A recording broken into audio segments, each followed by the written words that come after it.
In this video, I'm going to show you how to set your Hisense AC air conditioner remote control for cooling. So if for some reasons your Hisense AC is not cooling properly, here are some things you want to check on your Hisense AC remote control to set it properly for cooling. First things first, you want to make sure that you actually do have good batteries on your Hisense AC remote control. You can open up the battery pack and check your batteries. If your batteries are good, then the next thing you want to do is to make sure that your Hisense AC remote control is set to cooling mode.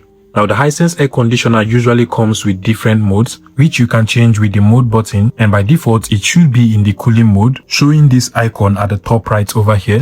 And to change the mode, you want to go ahead and just tap on this mode button again. And currently, this is actually the dry mode. And then if you tap on it again, we get to the fan mode. And then if you also tap on it again, we get to the heating mode. And now if you tap on it again, it will take you back to the cooling mode. So make sure that the cooling mode is actually what your Hisense AC remote control is currently using. Once you're sure that your Hisense AC is in cooling mode, you also want to make sure that you are using the full fan speed of your Hisense AC. So here we have the fan speed button. This is the fan speed icon. My fan speed is currently full, but if yours is not full, you want to tap on the fan speed button again.